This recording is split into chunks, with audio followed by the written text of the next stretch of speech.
You're joking, aren't you? It's the Teesside Chef. Oh, I've got the best African spice mix for you here. Berbere, or at least I think that's how you pronounce it. And this is more complex than the Chav Czech Berbere from the 90s. You can make all sorts with this. What about this Ethiopian chicken curry, Doro what here? Or you can use it to give extra dimension to any dish where you would usually use paprika. I'm using it in this vegan 3-bean chili here. So let's get started with a scoop. You're going to start off with 50 grams of paprika powder. And we'll get this in a pan on a low heat and give it a little bit of a shake about.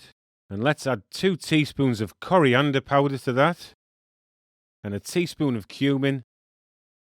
And then we have an optional teaspoon of sea salt. And I'm going to go in with 1/4 teaspoon of nutmeg here, and we're building up the flavours. Same with this 1/2 teaspoon of ginger and 1/4 teaspoon of cinnamon.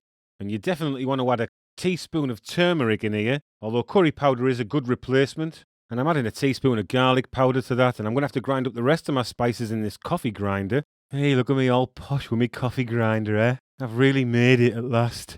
And you definitely need a teaspoon of peppercorns in here, they're essential. And 4 cardamom pods is the right amount, I reckon. And fenugreek is also important, but you can substitute curry powder again if you haven't got any fenugreek. And you definitely want 4 cloves in here, so don't miss them out.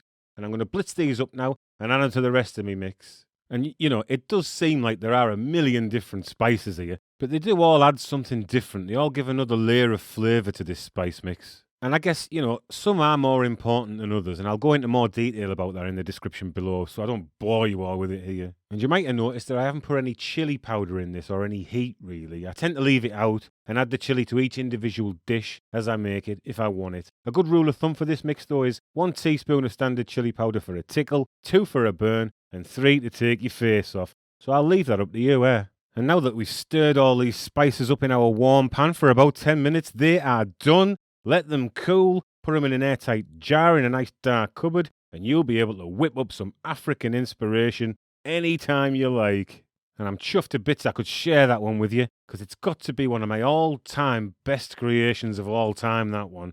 All right, lads and lasses, you have a great time with that, and I'll see yous all next time, eh? Sarah.